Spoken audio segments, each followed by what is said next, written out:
அரசியல் செய்ய வேணும் அப்படின்னா கலைஞரை படிக்கணும். கலைஞரை படிச்சாதான் வந்து நீங்க வந்து அரசியல் களத்துல அரசியல் செய்யறதுக்கு வந்து ஒரு தகுதியான ஆளா இருக்க முடியும். அதாவது நிறைய கான்ட்ரவர்சிகள் இருக்கு, நிறைய விஷயங்கள் இருந்தாலும் அரசியல் அப்படிங்கிறது, அதாவது இந்திய அரசியல், இந்திய வரலாற்று அரசியல் அப்படின்னு ஒண்ணு இருந்ததுன்னா அதுல வந்து பிரதானமான இடங்கள்ல கலைஞரும் இடம் பெறுவார் அப்படிங்கிறது எந்த விதமான ஒரு விஷயமும் கிடையாது. அதுல மாற்று கருத்தே இருக்க முடியும். 2009 ஈழப்போர் இறுதி காலகட்டத்துல வந்து பிரபாகரன் இறந்து விட்டதாக ஒரு செய்தி வரும் பொழுது அதை பத்தி கேட்கும் பொழுது போராளிகளுக்கு சாவே கிடையாது, இல்ல வீரன் சாவதே கிடையாது, கோழை வாழ்வதே கிடையாது அப்படின்ற மாதிரி ஒரு பஞ்ச். அந்த மாதிரி விஷயங்கள்லாம் அந்த எப்படி சொல்றது, அந்த சமயோஜித புத்தி அந்த நேரத்துல அந்த ஸ்பாட்ல வந்து டக்குன்னு ஒரு கவுண்டர் கொடுக்கறது, இந்த மாதிரி விஷயங்கள்லாம் வந்து நம்ம தொடர்ச்சியா வந்து கலைஞர் பத்தி பேசும்பொழுது மூத்த பத்திரிகையாளர்கள் அவருடைய அரசியலையோ இல்ல தமிழ்நாட்டு அரசியலையோ உற்று நோக்குறவங்க இந்த மாதிரி ஒரு பல நூறு சம்பவங்களை சொல்லிக்கிட்டே இருப்பாங்க. என்னதான் கலைஞர் எப்படி சொன்னாலும் நம்ம இந்த நீங்க பாத்தீங்கன்னா வெஸ்ட் பெங்கால்ல ஜோதி பாசு 30 வருஷம் தொடர்ந்து ஆண்டாரு. இதே மாதிரி 20 ஆண்டுகள் தொடர்ந்து ஆளவே நம்ம தமிழகத்துல அளவும் இல்லை. ஆனாலும் தொண்டர்களை கட்டுக்கோப்பாக திராவிட முன்னேற்ற கழகத்துக்குள்ளேயே ஒரு அரவணைத்து தன்னுடைய இதுவா ஒரு கண்ட்ரோல்ல வச்சுக்கிறதுக்கு அப்படிங்கறத வந்து முரசொலியை வந்து அவர் வந்து ஒரு பெரிய டூலா தான் பயன்படுத்தினார்.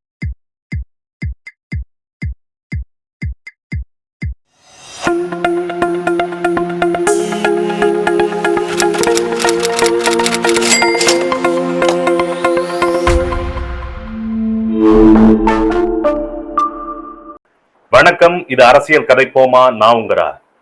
இன்னைக்கு அரசியல் கதைப்போமா செக்மெண்ட்ல கலைஞர் நூற்றாண்டு பத்தி நம்ம பேச போறோம். இது குறித்து நம்ம கூட பேசுறதுக்கு அரசியல் ஆர்வலர் திரு ஜனார்தனன் இணைஞ்சிருக்காரு. வணக்கம் ஜனார்தனன்.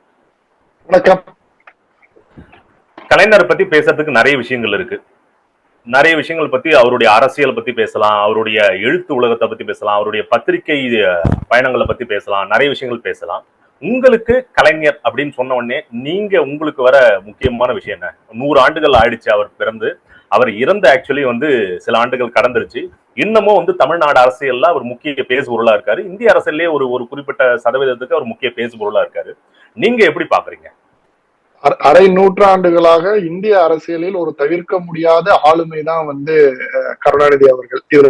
இத வந்து பல இன்னல்கள் பல இதுவா இருந்தாலும் ஒரு தவிர்க்க முடியாத ஆளுமையாக ஒரு 50 ஆண்டு காலத்திற்கு மேலாக இந்திய அரசியலில் கோலோச்சியவர் அப்படிங்கறத வந்து எந்த விதமான ஒரு மாற்று கருத்தும் இதுல இருக்க முடியாது. கண்டிப்பா நீங்க சொல்லும் பொழுது எனக்கு ஒரு சில விஷயங்கள் இருந்து வருதுனாக்கா, 50 ஆண்டுகள் நீங்க சொல்லும் போது ஆளுங்கட்சியா இருந்தாலும் சரி, எதிர்கட்சியாக இருந்தாலும் சரி, அந்த அதிகாலையில அவர் எழுந்துகிறதாகட்டும், எல்லா செய்தித்தாள்களையும் படிச்சுட்டு உடனடியா எதிர்கட்சியா இருக்காருனாக்கா இன்னும் தீவிரமா இயங்குவார் அப்படின்வாங்க. உடனடியா அறிக்கை விட்டு தன்னோட அரசியலுக்கு ஏத்த மாதிரியே ஆளுங்கட்சி இயங்க வைக்கிற ஒரு தனித்துவமான திறமை வந்து கலைஞருக்கு இருந்ததா தான் நான் பாக்குறேன். நீங்க எப்படி பாக்குறீங்க? அது நீங்க சொல்ற மாதிரி அது 100% உண்மை. அதாவது கலைஞரை தவிர்த்து அவர் இருந்த 50 ஆண்டு காலம் நீங்க சொல்ற மாதிரி அன்றைய செய்தித்தாள்களில் கலைஞரை தவிர்த்து அவர் ஆளுங்கட்சியாக இருந்தாலும் சரி, எதிர்கட்சியாக இருந்தாலும் சரி, அவருடைய செய்தி இல்லாமல் ஒரு செய்தித்தாள் வந்து வருங்கிறது வந்து இருக்காது. அவரை சுற்றியதான் அரசியல், தமிழக அரசியல்ங்கிறது அண்ணா திராவிட முன்னேற்ற கழகம் ஆண்ட காலங்களாக இருக்கட்டும், அதாவது ஈவன் எம்ஜிஆர் இருந்த காலகட்டங்களில் இருந்தாலும் இருக்கட்டும், ஜெயலலிதா ஆண்ட காலகட்டங்களாக இருந்தாலும் சரி, இந்த கலைஞரை தவிர்த்து அப்படிங்கிறது வந்து ஒரு நாள் அரசியல் அப்படிங்கிறது தமிழகத்துல வந்து கடந்து போக முடியாதுங்கிறதுல மாற்று கருத்து இல்லை. இரண்டாவது விஷயம் என்னன்னா, அதுல அவருடைய சாதுரியமும் இருக்கு. அதாவது பத்திரிகையாளர்கள்ல வந்து நீங்க பாத்தீங்கன்னா அவர் அணுகிற முறை இருக்குல்ல, அதுவுமே வந்து அதெல்லாம், அதாவது கலைஞரை அரசியல் செய்ய வேணும் அப்படின்னா கலைஞரை படிக்கணும். கலைஞரை படிச்சாதான் வந்து நீங்க வந்து அரசியல் களத்துல அரசியல் செய்யறதுக்கு வந்து ஒரு தகுதியான ஆளா இருக்க முடியும். அதாவது நிறைய கான்ட்ரவர்சிகள் இருக்கு, நிறைய விஷயங்கள் இருந்தாலும் அரசியல் அப்படிங்கிறது, அதாவது இந்திய அரசியல், இந்திய வரலாற்று அரசியல் அப்படின்னு ஒண்ணு இருந்ததுன்னா அதுல வந்து பிரதானமான இடங்கள்ல கலைஞரும் இடம் பெறுவார் அப்படிங்கிறது எந்த விதமான ஒரு விஷயமும் கிடையாது. அதுல மாற்று கருத்தே இருக்க முடியும். இல்ல, நான் ஒரு 2-3 சம்பவம் எனக்கு டக்குன்னு ஞாபகம் வருது. என்னன்னாக்கா, இந்த 2001 காலகட்டத்துல இவங்க அம்மையார் திரு ஜெயலலிதா வந்து அதான் செல்வி ஜெயலலிதா வந்து ஆட்சிக்கு வந்த அப்புறம் அந்த கைது நடவடிக்கை நடக்குது. அப்போ வந்து ஏதோ ஒரு பிரஸ் மீட்ல துண்டு சிட்டை நீட்டும் போது அவர் சிம்பிளா ஒரு பஞ்ச் டைலாக் மாதிரி ஒரு விஷயம் எழுதுனது என்னன்னா, அநீதி வீழும் அறம் வெல்லும் அப்படின்ற மாதிரி ஏதோ ஒன்று எழுதுறாரு. அது ஃபேமஸா இருக்கும். அதே மாதிரி வந்து 2009 ஈழப்போர் இறுதி காலகட்டத்துல வந்து பிரபாகரன் இறந்து விட்டதாக ஒரு செய்தி வரும் பொழுது அதை பத்தி கேட்கறாங்க. கேட்கும் பொழுது போராளிகளுக்கு சாவே கிடையாது, இல்ல வீரன் சாவதே கிடையாது, கோழை வாழ்வதே கிடையாது அப்படின்ற மாதிரி ஒரு பஞ்ச். அந்த மாதிரி விஷயங்கள்லாம் அந்த அந்த எப்படி சொல்றது, அந்த சமயோஜித புத்தி அந்த அந்த நேரத்துல அந்த ஸ்பாட்ல வந்து டக்குன்னு ஒரு கவுண்டர் கொடுக்கறது, இந்த மாதிரி விஷயங்கள்லாம் வந்து நம்ம தொடர்ச்சியா வந்து கலைஞர் பத்தி பேசும்பொழுது மூத்த பத்திரிகையாளர்கள் இல்ல அவருடைய அரசியலையோ இல்ல தமிழ்நாட்டு அரசியலையோ உற்று நோக்குறவங்க இந்த மாதிரி ஒரு பல நூறு சம்பவங்களை சொல்லிட்டே இருப்பாங்க. அவர் நேரடியா அந்த இடத்த இந்த ஸ்பாட்ல வந்து இந்த இது பண்ணும்பொழுது அதை எப்படி பாக்குறீங்க? எப்பயுமே வந்து இந்த ஒரு விஷயம் வந்து அந்த சாதுரியம் அந்த நேரத்தை வந்து கவுண்டர் கொடுக்கறது, இந்த மாதிரி விஷயங்கள் வந்து கலைஞருக்கே உண்டான ஒரு தனிச்சிறப்பான விஷயம் இல்லையா? இல்ல கலைஞருக்கு, அதாவது கலைஞர் வந்து அதாவது தன்னுடைய இளமை காலத்தை வந்து அவர் சினிமாவில ஆரம்பிச்சாலும் வசனகர்த்தாவா தன்னை இது பண்ணதுனால அவருக்கு வந்து இந்த புலமை தமிழை சார்ந்த புலமை அப்படிங்கிறது வந்து அந்த வசனங்கள் எழுதும் பொழுது அவர் பக்குவப்பட்டு அதுல வந்த ஒரு முதிர்ச்சியின் காரணமாக வந்து அந்த விதமான எதுவா இருந்தாலும் ஒரு கவுண்டர், நீங்க சொல்ற மாதிரி இன்ஸ்டன்டா கொடுக்குற கவுண்டர் அப்படிங்கிறது வந்து அவருக்கு வந்து அது அவர் ஒரு இன்ஹெரிட்டட் குவாலிட்டியாவே அதை அவர் வந்து கேரி ஃபார்வர்ட், அவருடைய வசனகர்த்தா வசனம் எழுதக்கூடிய சினிமா நாட்கள்ல இருந்து அவர் கேரி ஃபார்வர்ட் பண்ணிட்டு வந்ததாக தான் நான் அதை பாக்குறேன். அது ஒரு அதாவது அரசியல்ல வந்து நீங்க இன்ஸ்டன்டா நீங்க ஒரு இதுக்கு ரியாக்ட் பண்ணாதான் வந்து உங்களை வந்து ஒரு எஃபிஷியன்டான லீடரா மக்கள் பார்ப்பாங்க. அந்த அந்த அளவுக்கு வந்து நீங்க இதுதான் நம்மளோட இதுல இவருடைய புதல்வர் மு க ஸ்டாலின் அவர்கள் அவரையுமே ஒரு கான்ட்ரவர்சியா ஏன் பாக்குறாங்க அப்படின்னா, அதாவது இவருடைய வார்த்தைகள் இவருடைய ரெஸ்பான்ஸ் வந்து எவ்வளவு வேகமா இருக்கோ அதுக்கு நேர ஆப்போசிட்டா ஸ்டாலின் இருக்கிறதுனாலதான் அவரை பேப்பர் வச்சு படிக்கிறாங்க, இதை படிக்கிறாங்க, ஒரு கான்ட்ரவர்ஷியலாவே வந்து. ஏன்னா அவருடைய கம்பேரிசன் வந்து அவரை வச்சு அப்பா மாதிரி இல்லை அப்படிங்கிற ஒரு கம்பேரிசனுக்கு போக வேண்டிய. ஆமா, அதுக்கு நம்ம அது நம்ம சொல்ல வேண்டிய அவசியம் இல்ல. முதல்வர் திரு மு க ஸ்டாலினே வந்து பல இடங்கள்ல சொன்னது, நான் கலைஞர் கிடையாது, கலைஞர் அளவுக்கு இது கிடையாது, என்னுடைய திறமை என்னன்றது தெரியும், உழைப்பு உழைப்பு உழைப்பு அப்படின்னு சொல்லிட்டு இல்ல அதான் நான் சொல்லி முடிச்சிடறேன். என்னன்னாக்கா அந்த மாதிரி விஷயத்துல அவர் ரொம்ப தெளிவா இருந்தாருன்றதுதான் நானும் பாக்குறேன். அவருடைய ஸ்ட்ரென்த்துக்கு இவர் பிளே பண்ணாருன்றது, இவருடைய ஸ்ட்ரென்த் இருந்துச்சு இதுக்கு பிளே பண்றாருன்றதான் நான் பாக்குறேன். சோ அதே மாதிரி வந்து அவருடைய இன்ஸ்டன்டான ஒரு ரியாக்ஷன் ஆரம்ப காலகட்டங்கள்ல இருந்தே வந்து அது வந்து அவர்கிட்ட ஒரு இன்ஹெரிட்டட் குவாலிட்டியாவே இருக்குங்கிறது தான் நம்மளால அதை பார்க்க முடியும். சரி, இதுல நான் சில முக்கியமான விஷயங்கள்லாம் கலைஞர் நூற்றாண்டை பத்தி பேசும்பொழுது அவரு கிட்டத்தட்ட 10 ஆண்டுகள் வந்து ஆல்மோஸ்ட் கம்ப்ளீட் பண்ண வேண்டியவர். 100 ஆண்டுகள் வாழறதுக்கான எல்லா ஆரோக்கியமாவும் சரி மன ரீதியாவும் சரி ரொம்ப உற்சாகத்தோட தான் இருந்தாரு. கடைசி சில ஆண்டுகள்ல தான் அவர் வந்து உடல்நல மூப்பு இந்த மாதிரி விஷயங்களால செயல்பட முடியாம இருந்தது. இருந்தாலுமே எனக்கு தெரிஞ்சு ஆல்மோஸ்ட் ஒரு 90 இயர்ஸ் வரைக்குமே அவர் ரொம்ப ஆக்டிவ் பாலிடிக்ஸ்ல இருந்த ஒரு நபரா தான் இருந்தாரு. நம்ம அந்த 90 இயர்ஸ் வந்து சில சில முக்கியமான விஷயங்களை பட்டு நம்ம டச் பண்ணிட்டு அப்படியே போவோம். 1938 ஏன் இந்த வருஷத்தை நான் சொல்றேன்னாக்கா, இந்த 1938 எனக்கு தெரிஞ்சு கலைஞருக்கு ஒரு 14 இல்ல 15 வயசு தான் இருந்திருக்கும். அந்த டைம்ல இந்திய எதிர்ப்பு போராட்டம் வருது. கிட்டத்தட்ட முதல் இந்திய எதிர்ப்பு போராட்டம் மாதிரி ஒண்ணு வருது, ஒரு கான்ட்ரவர்சி வெட்டிக்குது. அந்த நேரத்துலதான் அவர் வந்து நேரடி அரசியல்ல அவருக்கு நிறைய பரிச்சயம் கிடைக்குது. இந்த நேரத்துல வந்து அவர் வந்து தன்னை வந்து மாணவ நேசன்ற அந்த பத்திரிகை ஆரம்பிச்சு இந்த மாதிரி விஷயங்கள்லாம் இது பண்ணிட்டு தன்னை நேரடியான வந்து ஒரு பத்திரிகையாளராக தான் அவர் கிட்டத்தட்ட வந்து அரசியல்ல ஒரு அறிமுகமாகி அவர் வந்து தொடர்ச்சியா வந்து பயணிக்க ஆரம்பிக்கிறாரு. சோ இந்த இந்திய எதிர்ப்பு போராட்டம் அப்படின்றது கலைஞர் வாழ்க்கையில ஒரு முக்கியமான ஒரு அங்கத்தை வகிக்குது. நீங்க எப்படி பாக்குறீங்க? இது 1938 கேட்கிறேன், அதுக்கப்புறமா அடுத்தது அதுக்கு சொல்றேன். இல்ல, திராவிட கழகங்களுடைய முக்கியமான ஒரு போராட்டங்கள்ல வந்து ரொம்ப முக்கியம். திராவிட கழகம் வளர்ந்ததுக்கு தமிழகத்துல அப்படிங்கிறதுக்கு வந்து ஒரு முக்கியமான காரணம் வந்து இந்திய எதிர்ப்பு போராட்டம்.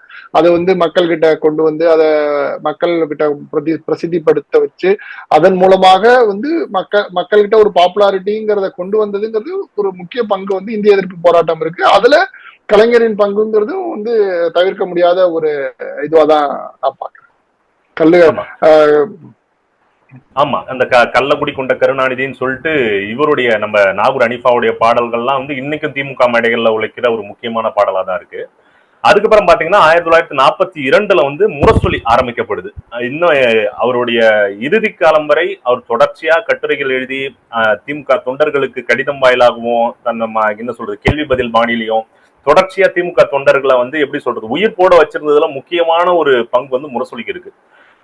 எமர்ஜென்சி காலகட்டத்திலே ஆகட்டும், இல்ல வந்து அவர் நெருக்கடியை சந்திச்ச போது எம்ஜிஆர் அவர்கள் முதல்வரான போது கிட்டத்தட்ட 12 ஆண்டுகளுக்கு வந்து அவர் வந்து ஆட்சி பொறுப்புக்கு வரவே முடியல.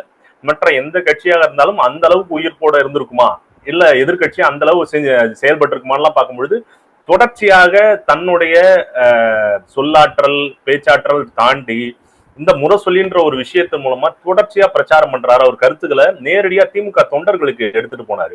சோ முரசொலின்றது அவருடைய அரசியல் வாழ்க்கையில தவிர்க்க முடியாத ஒரு இடத்துல இருக்கு அப்படின்றத நான் பாக்குறேன். 1942 ஆரம்பிச்சு அது தொடர்ச்சியாக அதுல வந்து முதல்ல வார இதழா இருக்கு, அப்புறம் நாளிதழா கொண்டு வராரு, இந்த மாதிரி விஷயங்கள்லாம் இருக்கு. முரசொலி அப்படின்ற அந்த ஒரு விஷயத்த நீங்க எப்படி பாக்குறீங்க கலைஞருடைய அரசியல் வாழ்க்கையோட? நீங்க சொல்றது வந்து, அதாவது நீங்க சொல்ற மாதிரியே வந்து ஒரு 1967 68 அண்ணா மறைவுக்கு பின்பு முதலமைச்சர் ஆகிறாரு. அடுத்த ஒரு 5 ஆண்டுகள்ல வந்து திரும்பி அவர்கள் அண்ணா திராவிட முன்னேற்ற கழகம் ஆரம்பிக்கப்பட்டு எம்ஜிஆர் வந்து ஒரு 13 ஆண்டுகள் வந்து பதவியில இல்லாம ஒரு எதிர்கட்சியா இருக்கிறது அப்படிங்கிறது வந்து ஒரு அரசியல் களத்துல வந்து ஆல்மோஸ்ட் வந்து அதான் அரசியல் களத்துல அது வந்து ஒரு சாதாரண விஷயம் கிடையாது.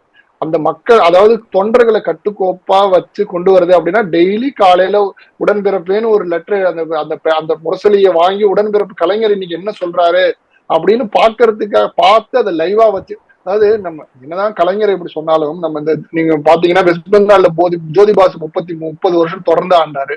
இன்னும் இதே மாதிரி 20 ஆண்டுகள் தொடர்ந்து ஆளவே நம்ம தமிழகத்துல அளவும் இல்லை. ஆனாலும் தொண்டர்களை கட்டுக்கோப்பாக திராவிட முன்னேற்ற கழகத்துக்குள்ளேயே ஒரு அரவணைத்து தன்னுடைய இதுவா ஒரு கண்ட்ரோல்ல வச்சுக்கிறதுக்கு அப்படிங்கறத வந்து முரசொலியை வந்து அவர் வந்து ஒரு பெரிய டூலா தான் பயன்படுத்தினார். ஏன்னா நீங்க இந்த 13 ஆண்டுகள் திரும்பி 91 இவங்க அம்மா ஜெயலலிதா அவர்கள் திரும்பி முதல்வர் ஆகுறாங்க, திரும்பி ஆட்சி கலைக்கப்படுகிறது 88 89 திரும்பி மறுதேர்தல் வந்து திரும்பி ஆட்சி கலைக்கிறாங்க, திரும்பி வராங்க.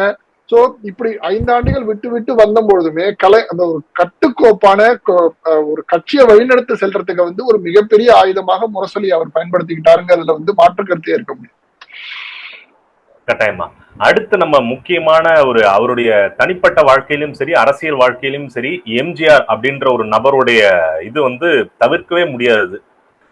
குறிப்பா வந்து அவர் வசனம் எழுதிய ராஜகுமாரி அப்படின்ற படத்தில் தான் எம்ஜிஆர் அவர்கள் முதல் முறையாக கதாநாயகனாக அறிமுகமாகிறார். அதன் பிறகு பல படங்கள்ல எம்ஜிஆர் அவர்களும் கலைஞர் கருணாநிதி அவர்களும் தொடர்ச்சியாக சேர்ந்து பணிபுரிகிறாங்க. அதுக்கப்புறம் அரசியல் அவங்களுக்கு ஒரு பிளவு வருது, தனி கட்சி, இதெல்லாம் அடுத்து வரலாறு.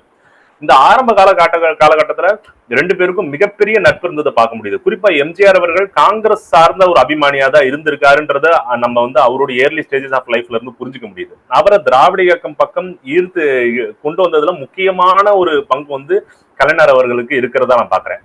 அது மட்டும் இல்லாம பாத்தீங்கன்னாக்கா அடுத்து சிவாஜி அண்ட் சிவாஜி கணேசன் அண்ட் எம்ஜிஆர் கலைஞருடைய அந்த உறவுன்றது அவருடைய சினிமா உறவு பொறுத்த வரைக்கும் ரொம்ப முக்கியமானது. ஆனா இந்த விஷயம் எம்ஜிஆர் அவர்கள் எந்த அளவுக்கு இந்த இந்த இந்த ஒரு கேரக்டர் எம்ஜிஆர் என்ற கேரக்டர் எந்த அளவுக்கு வந்து கலைஞருடைய அரசியல் வாழ்க்கையில முக்கியமான ஒரு பங்கு வகிக்கிறார், நீங்க எப்படி பாக்குறீங்க? அதாவது நீங்க சொல்ற மாதிரி அது 1900 அதாவது அண்ணாவின் இறப்புக்கு பின்பு அப்படிங்கும் பொழுது வந்து கலைஞரோட சீனியர் 5 பேர் இருந்தாங்க பார்ட்டியில. கலைஞர் நெடுஞ்செழியனா, நாவலர் நெடுஞ்செழியனா இருக்கட்டும், ஈவன் அன்பழகனுமே வந்து பேராசிரியருமே கலைஞருக்கு சீனியரா, மதியழகனா இருக்கட்டும், என்ன இந்த ஐவர் வந்து இவங்களுக்கு சீனியர்னு ஒரு 5 பேர் இருந்தாங்க. அவங்களை தாண்டி கலைஞரை முதல்வராக ஆக்குவதற்கான பெரும் பங்கு வந்து எம்ஜிஆர் தான் செஞ்சாரு. ஏன்னா அதாவது அங்க இருக்கிற எம்எல்ஏவா இருக்கட்டும் எல்லாரையும் கூப்பிட்டு வந்து உட்கார வச்சு ராமாபுரத்துல பேசி கன்வின்ஸ் பண்ணி கலைஞருக்காக இது பண்ணி கலைஞரை முதல்வர் ஆக்குனதும் எம்ஜிஆர் முதல்வரானதும் முதல் முறையாக முதல்வரானதும் வந்து எம்ஜிஆருடைய ஒரு வழிநடத்தலின் போதுதான் வந்து அதுவும் நடந்தது. அதுவும் இல்லாம அதாவது நட்பு, அதாவது எம்ஜிஆர் ஆட்சிக்கு வந்ததுக்கு அப்புறமும், அதாவது இது முடிஞ்சு எம்ஜிஆர் ஆட்சிக்கு வந்ததுக்கு அப்புறமும் எம்ஜிஆர் வந்து கலைஞர்கிட்ட வந்து ஒரு ரைவலரி இதுவாவே பார்க்காம அப்பயுமே வந்து அந்த ஒரு நட்பு பாராட்டி அதே மாதிரி அதே லெவல்ல தான் கொண்டு போய் கடைசி வரைக்குமே வந்து அவங்க அந்த ஒரு இதுலதான் இருந்திருக்காங்க அப்படிங்கறதும் நம்மளுக்கு அவங்களுடைய அரசியல் வாழ்க்கை மூலமா நம்மளுக்கு தெரியுது. ஆமா. என்னன்னாக்கா ஏதோ எனக்கு தெரிஞ்சு நான் ஒரு சம்பவம் கேள்விப்பட்டிருக்கேன். இவரு ஜேபிஆர் இருக்காரு இல்லைங்களா? ஜேபிஆர் வந்து எம்ஜிஆருக்கு வந்து ரைட் ஹேண்ட் மாதிரி இருந்த ஒரு நபர்ன்றது பல பேருக்கு அரசியல் வட்டத்துல அப்ப தெரியும். அந்த நேரத்துல அப்படி இருக்கும் பொழுது கலைஞரை பத்தி பேசும்போது கருணாநிதினே மென்ஷன் பண்ணி பேசினதாகவும், அதனால எம்ஜிஆரே வந்து கார்ல 2 பேர் போயிட்டு இருக்கும் பொழுது கோவப்பட்டு அது எனக்கு அவர் தலைவரா இருந்தவர் தான் அப்படின்ற மாதிரி ஒரு காரை விட்டு இறக்கி விட்டதாகவும், இது மாதிரி சம்பவங்கள்லாம் நிறைய இருக்கு. அவரை பத்தி அவதூறா பேசுறவங்கள்ட்ட ரொம்ப என்கரேஜ் பண்ணதெல்லாம் இல்ல. கலைஞரை பத்தி அவதூறா பேசும்போது அப்படிலாம் ஒன்றும் பேச வேண்டாம் அப்படின்ற மாதிரி ஆஃப் பண்ண மாதிரிலாம் நம்ம பல விஷயங்கள் கேள்விப்பட்டிருக்கோம். அதே மாதிரி காமராஜருடைய படத்திறப்பு விழாப்ப வந்து பாத்தீங்கன்னாக்கா எம்ஜிஆர் அவர்கள் கலைஞர்கிட்டயே போயிட்டு ஒரு வாசகம் எழுதி கொடுங்க, இதுக்காக சட்டமன்றத்துல அவருடைய படத்திறப்பு விழான்ற போது உழைப்பு உயர்வுதரும்னு கலைஞர் எழுதி கொடுத்தத மாதிரி, அந்த மாதிரி அவங்க 2 பேருக்குள்ளமான இணக்கமான ஒரு நட்புன்றது கடைசி வரைக்கும் தொடர்ந்ததாவே பாக்குறோம். அடுத்து நம்ம இதுல பாத்தீங்கன்னாக்கா இந்த திமுக அதிமுக 1972ல அதிமுகன்ற அந்த கட்சி உதயமாகுது. இதுக்கு முன்னாடி பாத்தீங்கன்னாக்கா முக்கியமான ஒரு அரசியல் சம்பவம் வந்து தொடர்ச்சியா 3 தேர்தல்கள் தாண்டி 1967 மெமரி சரியா இருந்ததுனாக்கா முதல் முறையா வந்து திமுக ஆட்சிக்கு வருது. அண்ணா முதல்வர் ஆகிறாரு. இந்த முதல்வராகி ஒரு ஓரிரு ஆண்டுகள்ல அண்ணா வந்து தவறிடுறாரு கேன்சர் காரணமா. அதன் பிறகு வந்து நாவலர் நெடுஞ்செழியன் தான் வந்து நம்பர் 2 அப்படின்ற பொசிஷன்ல இருக்காரு திமுக. நீங்க சொன்ன மாதிரி அப்புறம் அதுக்கு அடுத்த ஒரு பொசிஷன்ல இருக்க கலைஞர் கருணாநிதி வந்து மேல வராரு, முதல்வர் ஆகிறாரு. அந்த நேரத்துல ஒரு முக்கியமா நீங்க சொன்ன மாதிரி எம்ஜிஆருடைய ஆதரவு இருந்தது ஒண்ணு. 2வது முக்கியமான ஆதரவு வந்து பெரியாருடைய ஆதரவு அப்ப வந்து இருந்துச்சு. இதுக்கு அண்ணா வந்து ரிப்ளேஸ் பண்றதுக்கு சரியான ஆள் கலைஞர் கருணாநிதி தான் அப்படின்றத அவருடைய சொல்லாற்றல் செயலாற்றல் எல்லாத்துக்குமே இவரால தான் ஈடு கொடுக்க முடியும்னு சொல்லி சொன்னது. அது ஒரு முக்கியமான விஷயமா இருக்கு இல்லையா? ஏன்னா வந்து அந்த நேரத்துல இப்ப வந்து நம்ம பார்க்கும் பொழுது ஒரு வாழ்க்கையை, ஒரு பெரு வாழ்க்கையை வாழ்ந்துட்டு போயிருக்காரு கலைஞர். நம்ம நிறைய விஷயங்கள் பேசலாம். ஆனா ஒரு 50 ஆண்டுகளுக்கு முன்னாடியே அவருடைய பொட்டன்ஷியல 2 பேர் பார்த்திருக்காங்க. எம்ஜிஆர் அண்ட் பெரியார் வந்து 2 பேருமே இவரை தான் பேக் பண்ணணும், இவர் தான் சரியான ஆள் அப்படின்னு சொல்லிட்டு இருக்கு. அந்த 1971 ஆட்சிக்கு அப்புறம் நிறைய விஷயங்கள் அவர் பண்றாரு. அதன் மூலமா வந்து ஐ மீன் அந்த அந்த ஒரு ஆண்டுகள் ஆட்சிக்கு அப்புறம் தனியா நின்று திமுக தனியா வழி நடத்தி திருப்பி ஆட்சியை வந்து பெரும்பான்மையோட பிடிக்கிறாரு. இந்த காலகட்டத்தை நீங்க எப்படி பாக்குறீங்க? அந்த early stages of Kalaignar Karunanidhi as a CM நீங்க இது எப்படி பாக்குறீங்க? அதாவது பொதுப்பணித்துறை அமைச்சர், இப்ப கரெக்ட், பொதுப்பணித்துறை அமைச்சராக அண்ணாதுரை அவர்களின் ஆட்சியில வந்து பொதுப்பணித்துறை அமைச்சராக இருக்காரு. அது முடிஞ்ச உடனே இந்த மாதிரி ஒரு சடன் டிமைஸ் வந்த உடனே இமீடியட்டா வந்து இவரை வந்து முன்னெடுத்து வந்துடுறாரு. அந்த 4-5 ஆண்டு கால ஆட்சி அப்படிங்கிறது வந்து பாத்தீங்கன்னா இவங்களுடைய சீனியர் அப்படிங்கிறவங்களை மேனேஜ் பண்ணி அவங்கள பேலன்ஸ் பண்ணி கொண்டு போக வேண்டிய காலகட்டம். இந்த 5 ஆண்டுகள்லயுமே எனக்கு தெரிஞ்சு சற்றேறக்கூடிய இந்த 4-5 ஆண்டுகளுக்குமே இவங்களுக்கு சீனியர் அப்படிங்கிற எல்லாருக்குமே அவர் வந்து ஒரு சரி கட்டி தனக்கு வந்து தன்னுடைய ரேஸ்ல அடுத்த இதுல நம்ம இருக்க போறோங்கிற முன்னிலைப்படுத்தி எல்லாருமே ஒரு மாதிரியா அவர் வந்து செட்டில் பண்ணதான் வந்து என்னால அதை வந்து பார்க்க முடியுது. நீங்க சொன்ன மாதிரி பெரியார் அவருக்கு ஒரு பெரிய இது கொடுத்தாலும் எனக்கு ஒரு சின்ன இது என்னன்னா, அண்ணாதுரை அவர்கள் திமுகவை ஆரம்பிக்கும் பொழுது இதுக்கு தலைவருக்கிறது யாரும் கிடையாது, ஏன்னா தலைவர் எனக்கு வந்து பெரியார் தான் அப்படின்னு ஒரு இதை இருந்தாரு. அந்த இதை மாத்தி தன்னை தலைவரா முன்னிறுத்தி கொண்டு அதுக்கு இது வந்து பின்னாடி உள்ள காலகட்டங்களில் நடந்த ஒரு சில விஷயங்கள். சோ அந்த ஒரு, அதாவது அண்ணாதுரை முன்னெடுத்த ஒரு சில விஷயங்களை கலைஞர் முன்னெடுக்கவில்லையோ திராவிட முன்னேற்ற கழகத்துல அப்படிங்கறதும் வந்து எனக்கு ஒரு நெருடலாவே இருந்தது ரொம்ப நாள். இல்ல கரெக்ட் தான். ஆனா வந்து ஒரு 50 ஆண்டு காலம் வரலாறு பார்க்கும் பொழுது கலைஞர் மாதிரி ஒரு ஆள் இருந்ததும் அங்க வந்து அவர் எடுத்த முடிவுகளும் தான் அந்த கட்சியை உயிர்ப்போட வச்சிருக்குன்னு தான் வரலாறு நம்ம பாக்குறோம். நான் எனக்கு புரியுது நீங்க சொல்ல வர விஷயம் என்னன்னு புரியுது. அவர் வந்து அதான் அந்த தலைவர் பதவி எப்பயுமே காலியா தான் இருக்கும், பெரியார் தான் எங்களுக்கான தலைவர் அப்படின்னாரு. இதை இந்த விஷயங்கள் அத காலத்துக்கு ஏற்ற மாதிரி சில மாற்றங்கள்லாம் செஞ்சிருக்கிறதா பார்க்க முடியுது.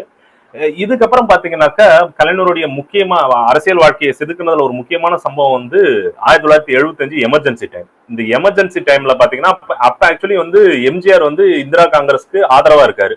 அப்ப என்னுடைய மெமரி கரெக்டா இருந்துச்சுன்னா ஸ்தாபன காங்கிரஸ் காமராஜர் தலைமையில ஸ்தாபன காங்கிரஸ் ஒண்ணு உடையது. இதுக்கு இந்த நேரத்துல எளியும் புனையமா இருக்கிற காங்கிரசும் திமுகவும் இணைஞ்சது. அதே மாதிரி காமராஜரும் கலைஞரும் ஒரே இடத்துல வராங்க. முரசொலியில காமராஜர் தொடர்பான கருத்துக்கள், காமராஜருடைய நேரடி பேச்சுகள், எழுத்துக்கள்லாம் வெளிவர தொடங்குனதாலாம் என்னுடைய மெமரி இருக்கு.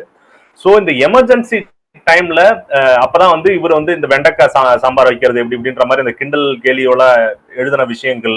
அதன் தொடர்ச்சியா பாத்தீங்கன்னாக்கா அண்ணாவை பத்தி ஏதோ முரசொலியில வந்து பிரசுரிக்க இது பண்ணும் பொழுது அதை சென்சார் பண்ணிடுறாங்க. பண்ணிட்டவனே வந்து அண்ணா சாலையில இருக்கிற அண்ணா சாலைக்கு பக்கத்துல போயிட்டு நிறைய துண்டு பிரசுரங்களை மக்களுக்கு கொடுக்குறாரு அப்படின்ற மாதிரி ஒரு பெரிய மக்கள் திரள் போராட்டம் நடந்துச்சு அப்ப. எமர்ஜென்சிக்கு எதிராக இந்தியாவிலே நடந்த ஒரு முக்கியமான மக்கள் திரள் போராட்டம் அதுதான். மிச்சம் எல்லாத்தையுமே அப்ப இருந்த மத்திய அரசு ஒடிக்கிட்டே தான் இருந்துச்சு. இதுதான் முக்கியமான மக்கள் திரள் போராட்டம் அப்படின்றதாகட்டும். எமர்ஜென்சியில மொத்த இந்தியாவும் முடங்கி இருக்கும் பொழுது பல எதிர்கட்சி தலைவர்களுக்கு, ஜனதா உள்ளிட்ட எதிர்கட்சி தலைவர்களுக்கு இது வந்து தமிழ்நாடு வந்து ஒரு அரணா இருந்துச்சு இப்படின்ற விஷயங்கள்லாம் தொடர்ச்சியா நம்ம பாக்குறோம். சோ எமர்ஜென்சி டைம்ல இவர் கலைஞர் கருணாநிதி அவர்கள் ஒரு சீரிய பணியாற்றினாரு. குறிப்பா ஜனநாயகத்தை நிலைநிறுத்துறதுக்காக இந்திய அளவிலையும் சரி முக்கியமான ஒரு ரோலை பிளே பண்ணாரு. நீங்க எப்படி பாக்குறீங்க அந்த நேரத்துல அவருடைய செயல்பாடு, அதனுடைய ஹைலைட்ஸ்? நீங்க சொல்ற மாதிரி கிட்டத்தட்ட வந்து ஒரு 22 மாதங்கள் எமர்ஜென்சிங்கிறது இந்தியா ஃபுல்லா இருந்தது.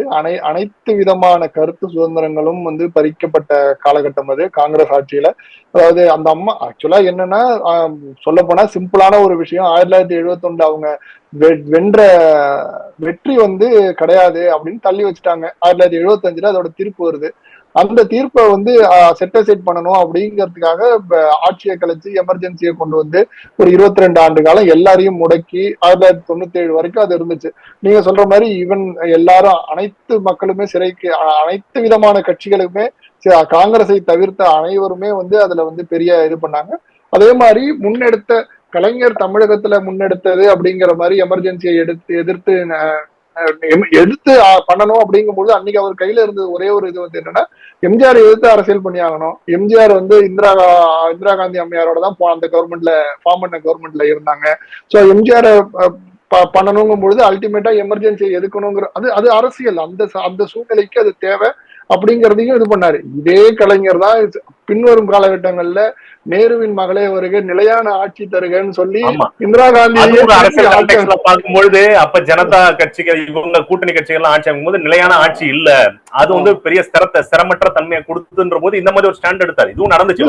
ஸ்டாண்டுமே அரசியல் சாதுரியம் தான். அதாவது நம்மளுக்கு அதாவது கலைஞர் இருந்த வரைக்குமே பாத்தீங்கன்னா என்னைக்குமே மத்திய அரசுல வந்து எப்பொழுதுமே லைம்லைட்ல இருக்கக்கூடிய மத்தியில வந்து, அதாவது இதுல 2 பெரிய தலைவர்களை நம்ம ஒப்பிட்டு பார்க்கணும். கலைஞரையும் நமக்கு பக்கத்துல இருக்கிற மாநிலம் கர்நாடகால தேவகவுடா அங்க வந்து ஒரு மிகப்பெரிய ஆளுமை.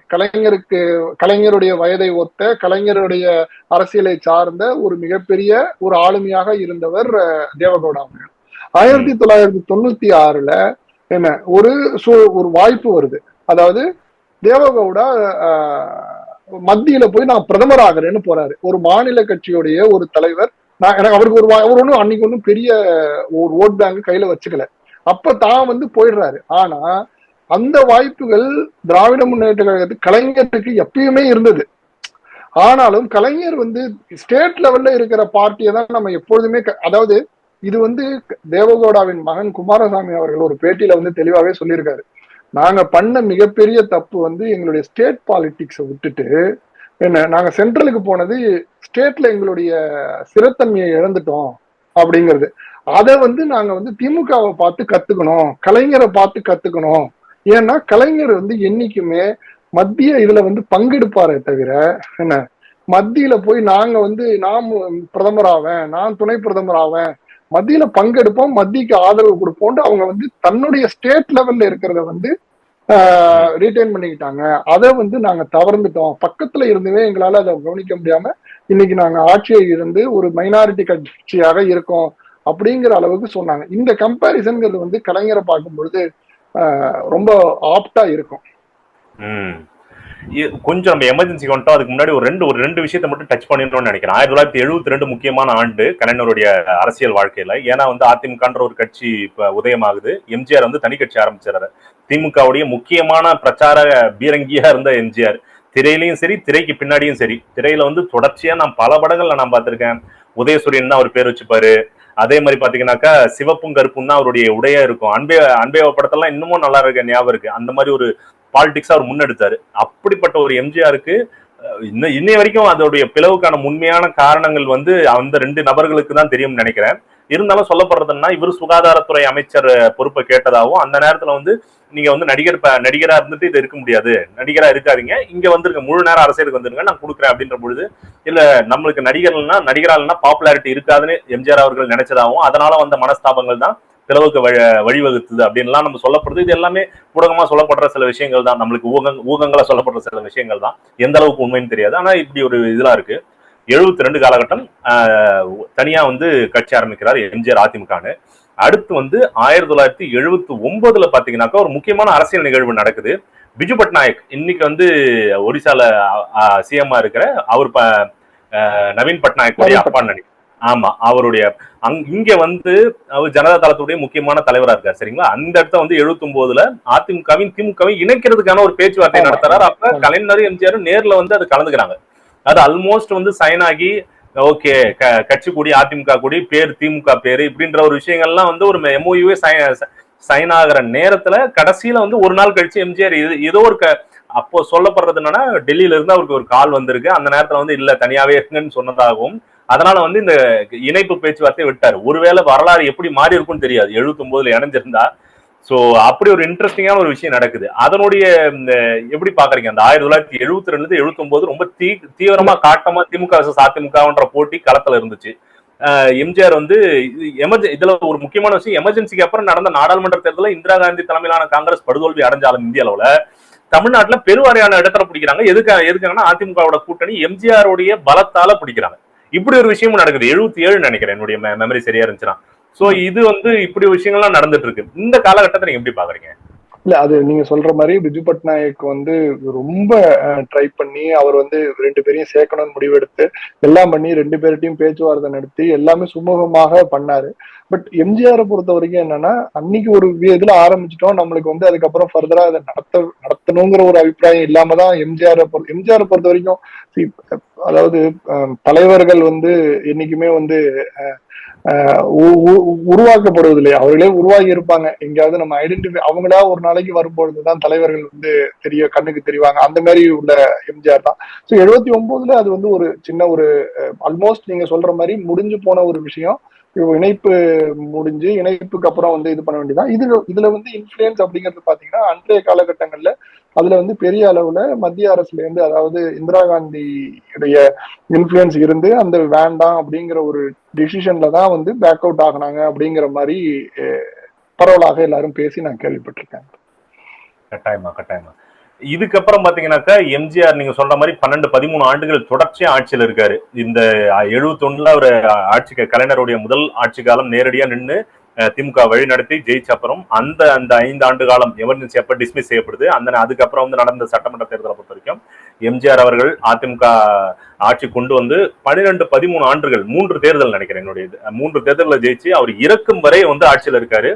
இந்த காலகட்டம்ன்றதும் இந்த கலைஞருடைய வாழ்க்கையில மிக முக்கியமான காலகட்டம். அதிமுக வந்து அசரபலத்தோடு இருக்கும் பொழுதும் திமுக இங்க இருந்து பல பேர் அதிமுக போயிடுறாங்க. நாவலர் நெடுஞ்செழியன் உட்பட எவ்வளவு பேர் தனி கட்சி ஆரம்பிக்கிறாங்க. நிறைய தனி கட்சிகள் ஆரம்பிக்கப்படுது அந்த நேரத்துல, எல்லாம் போயிடுறாங்க. இருந்தாலும் இவர் வந்து தன்னுடைய பிடிச்ச கொள்கையில இதை வச்சுக்கிட்டு ஸ்ட்ராங்கா இருந்துட்டு நிறைய விஷயங்களை வழி நடத்தி அவருடைய கேடர்ஸை கைக்குள்ள வச்சுக்கிட்டு திரும்ப 1989 மறைவுக்கு அப்புறம் வர எலெக்ஷன் வரைக்கும் பொறுமையா இருந்து திரும்ப ஆட்சிக்கு வராரு. சோ இந்த காலகட்டத்தை எப்படி பாக்குறீங்க? இதுல முக்கியமான சில அரசியல் விஷயங்களை பத்தி சொல்லுங்க. இல்ல, அதாவது நீங்க சொல்ற மாதிரி இந்த 13 ஆண்டு காலம் அப்படிங்கிறது ராமருக்கு வனவாசம் மாதிரிதான். கலைஞருக்கு வந்து அதாவது நம் அரசியல் வாழ்க்கையே அஸ்தமனம் ஆயிடுச்சு. ஏன்னா முதல் பீரியடு தோக்கலாம், அடுத்த தடவை வரலாங்கிற ஒரு உத்வேகத்துல இருக்கும், திரும்பியும் தோக்குறோம், திரும்பி அடுத்த தடவை வந்துடலாம் அப்படின்னு ஒரு யோசிச்சு பார்க்கும்போது திரும்பி அந்த தடவையும் திரும்பி எம்ஜிஆரே வர்றாரு அப்படிங்கும்போது, அதாவது இந்த சமயத்துல நம்ம யோசிச்சு பார்க்கணும். அதாவது நம்ம ஒரு சின்ன உதாரணம் தான், நம்ம எகைன் நம்ம பக்கத்து தேசம் தான். 10 வருடம் ஆட்சியில இருந்த பிஆர்எஸ் வந்து பாத்தீங்கன்னா இன்னைக்கு வந்து ஒண்ணுமே இல்லாம தெலுங்கானால 3ஆம் இடத்துக்கு போயிட்டாங்க. சோ அதுவும் ஒரு பெரிய தலைவர் தான். இந்த காலகட்டங்கள்ல அந்த மாநிலத்துல ஒரு பெரிய தலைவர் இன்னைக்கு வந்து இல்லாம போயிட்டாரு.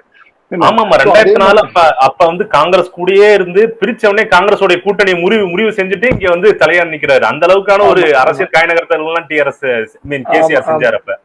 ஆமா. சோ அதே மாதிரி இருந்த காலகட்டங்கள்ல அப்படின்னு பாத்தீங்கன்னா கட்சியை வந்து கட்டமைப்போட கொண்டு வந்து, அதாவது கலைஞர்கிட்ட உள்ள ஒரு பெரிய விஷயம் அட்வான்டேஜ் என்ன அப்படின்னா, அந்தந்த மாவட்ட செயலாளர்களுக்கு வந்து ஒரு தனி ஆளுமையாவே வளர்த்து விட்டுட்டு இருந்தாரு. அந்தந்த மாவட்ட செயலாளர் ஒன்றையும் தான் கட்டுப்பாடுல வச்சுப்பாரு.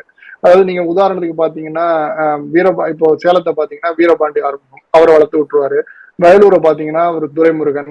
இதே மாதிரி அந்தந்த மாவட்டங்களுக்கு உள்ள ஒரு முக்கியத்துவங்களை கொடுத்து அவங்கள வந்து அந்த கட்டமைப்போட, அதாவது ஒரே விஷயம், இந்த 13 ஆண்டு காலத்துல வந்து அவங்களுடைய உட்கட்சி கட்டமைப்புங்கிறது எங்கேயுமே வந்து கொலையில. நீங்க சொல்ற மாதிரி பெரிய தலைவர்கள் எல்லாரும் மாறி போனாலும் உட்கட்சி அப்படிங்கிறதுக்கு வந்து ஒரு கட்டுக்கோப்பா அப்படியே அதை வந்து டிரைவ் பண்ணிட்டு போனாரு அப்படிங்கறதுதான் நம்மளால பார்க்க முடியுதே தவிர அதுல பெரிய பிளவு அப்படின்னு பார்த்தோம்னா இதெல்லாம் தாண்டி ஒரு ஃபர்மிடபிளா வந்து ஆட்சியில இதெல்லாம் முடிஞ்சு அதுக்கப்புறம் வந்த வைகோவுடைய பிரிவுதான் மிகப்பெரிய பிரிவு. அதுதான் செங்குத்தான பிளவுன்னுவாங்க திமுகல. அதுக்கப்புறம் அது நம்ம பொறுமை அப்படியே நம்ம ஒரு இதுல பார்ப்போம். அதையும் ஹேண்டில் பண்ணி இன்னைக்கு வந்து வைகோவையே உதயசூரியன் சின்னத்துல நிக்கிற அளவுக்கு கொண்டு வந்துட்டாருன்னா அவருடைய ஆளுமை தானே அது. கண்டிப்பா கண்டிப்பா. சோ இந்த 1989 அந்த ஆட்சியில பாத்தீங்கன்னா நிறைய முக்கியமான திட்டங்கள்லாம் அப்பதான் கொண்டு வரப்படுது. பெண்களுக்கான சொத்து உரிமை, அப்புறம் வந்து நாட்டிலேயே முதல் முறையா விவசாயிகளுக்கு இலவச மின்சாரம், அரசு பணிகள்ல பெண்களுக்கு 30% இடஒதுக்கீடு, திருமணம் சார்ந்த நிதி உதவி நிறைய, சாதி மறுப்பு திருமணங்களுக்கு நிதி, இந்த மாதிரி விஷயங்கள்லாம் வருது. இதை தொடர்ந்து பாத்தீங்கன்னா முக்கியமான அரசியல் சம்பவமா 1991 ஜனவரி 30ஆம் நாள் வந்து அவருடைய ஆட்சி திரும்ப கலைக்கப்படுது. அப்ப பிரதமரா இருந்த சந்திரசேகரால. எனக்கு தெரிஞ்சு சுதந்திர இந்தியாவில அடிக்கடி அதிகமா ஆட்சி கலைக்கப்பட்டது கலைஞர் தலைமையிலான ஆட்சியில தான் இருக்கும்னு நினைக்கிறேன். திமுக ஆட்சியை தான் அதிகமா கலைக்கப்பட்டிருக்கும்னு நினைக்கிறேன். சோ இதுக்கப்புறம் பாத்தீங்கன்னாக்க 1991 மே 21 ஒரு முக்கியமான இந்திய அரசியலே வந்து ஆட்டம் கண்ட ஒரு முக்கியமான நாள். அப்பதான் வந்து ராஜீவ்காந்தி அவர்கள் தமிழ்நாட்டுல படுகொலை செய்யப்பட்டார். இதை ஒட்டி பாத்தீங்கன்னாக்க நடந்த தேர்தல் ஆகட்டும் எல்லாம் ஆகட்டும் திமுக கம்ப்ளீட்லி வாஷ் அவுட் ஆகுது. இதுல முக்கியமான விஷயம் என்னன்னாக்கா அப்ப நடந்த ஏதோ ஒரு தேர்தல்ல கலைஞரும் இன்னொரு ஒரு 2 இடத்துல ஆமா திமுக ஜெயிக்குது. இன்னொன்னு அது போற இதுல ஒரு முக்கியமான விஷயம்னா கலைஞர் அவர் போட்டியிட்ட எல்லா தேர்தல்களிலும் வெற்றி வாகை மட்டுமே சூடிய ஒரு அரசியல் தலைவராகவும் இருக்காரு. பட் ஸ்டில் இந்த விஷயம், இந்த ராஜீவ்காந்தி படுகொலை, அதை தொடர்ந்து திமுக மீது மிகப்பெரிய வெறுப்பு வந்து கட்டவிழ்த்து விடப்பட்டது. பல இடங்கள்ல திமுக தொண்டர்கள் மீதும் திமுக தலைவர் மீதும் தாக்குதலோ இல்ல அவதூறுகளோ பரப்பப்பட்டுக்கிட்டே இருந்துச்சு. திமுக தான் நேரடியா அதுக்கு தொடர்பு இருக்கு அப்படின்ற மாதிரி அந்த அந்த நேரத்தில் திருப்பி கிட்டத்தட்ட அரசியல்ல ஓரங்கட்டப்படக்கூடிய ஒரு இடத்துலதான் வந்து திமுக வந்து நிறுத்தப்பட்டுச்சு. இதை எப்படி பாக்குறீங்க? அந்த நேரத்துல வந்து இவர் கையாண்ட விதம், கலைஞர் அவர்கள் அதை கையாண்டு திரும்ப வந்து கட்சியை வந்து கொண்டு வந்தது, அரசியல்ல திரும்ப முக்கியமான ஒரு இடத்துல வந்ததை பத்தி எப்படி பாக்குறீங்க? அதான் நீங்க சொன்ன மாதிரி அந்த 89 இருந்து 91 2 ஆண்டுகள் தான் அந்த டேர்ம் வந்து அவருடைய டேர்ம் இருந்துச்சு. 91க்கு வந்து திரும்பி மறுதேர்தல் வந்துச்சு. அந்த அதாவது இன்ஃபேக்ட் சொல்லணும்னா அந்த 2 வருடங்கள் அப்படிங்கிறது அதுக்கப்புறம் தான் அதாவது திராவிட முன்னேற்ற கழகம் கலைஞருக்கும் வந்து கோல்டன் பீரியட் அப்படிங்கிறது 91க்கு அப்புறம் தான். ஜெயலலிதாவும் 89க்கு அப்புறம் தான் அந்த இதெல்லாம் முடிஞ்சு அவங்க பிரச்சனை எல்லாம் முடிஞ்சு அதெல்லாம் முடிஞ்சு 91ல ஒரு தனிப்பெரும் ஆளுமையா அண்ணா திராவிட முன்னேற்ற கழகத்தை வந்து முதல் டேர்முக்கு தன்னுடைய முதல் டேர்ம் சிஎம்மா அவங்க உருவாகிற காலகட்டங்கள். நீங்க அந்த 91ல நீங்க சொன்ன மாதிரி கலைஞரை 2 பேரை தவிர வேற யாருமே ஜெயிக்கல. ஃபுல் மெஜாரிட்டியில அவங்க வராங்க. இதுல என்னன்னா இந்த 91 இது நடந்து ஓராண்டுகள் 2 ஆண்டு 93ல மிகப்பெரிய பிளவு வந்து திராவிட முன்னேற்ற கழகத்துல ஏற்படுது வைகோபால் சாமி அவர்களால. இதுல எனக்கு திரும்ப முக்கிய எனக்கு நினைவு சரியா இருக்குனாக்க 9 மாவட்ட செயலாளர்களே வைகோ பக்கம் போறாங்க.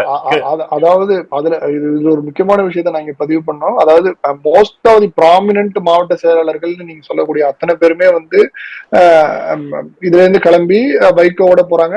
ஆக்சுவலா அன்னைக்கு வந்து ஜெயலலிதா அவர்கள் வந்து அறிவாலயத்துக்கு வந்து ஒரு பாதுகாப்பு கொடுக்குறாங்கன்னா அன்னைக்கு அறிவாலயத்தை வைகோபால் சாமி அவர்கள் வந்து கைப்பற்றக்கூடிய சூழ்நிலை இருந்துச்சு. அன்னைக்கு வைகோபால் சாமி, நான் ஏன் திருப்பி அதை சொல்றேன்னா அன்னைக்குலாம் ஒரு வைகோபால் சாமி தான். 1998க்கு அப்புறம் தான் ஒரு வைகோ. அதனாலதான் நான் வைகோபால் சாமிங்கிற அந்த காலகட்டங்களுக்கு நான் மெயின்டைன் பண்ணி சொல்றேன். என்ன சோ அதே கலைஞர் அவர்கள் தான் 98 99ல அவருக்கு வந்து வைகோங்கிற பேரை கொடுக்குறாரு. அது வரைக்கும் வைகோபால் சாமி தான் அவரு.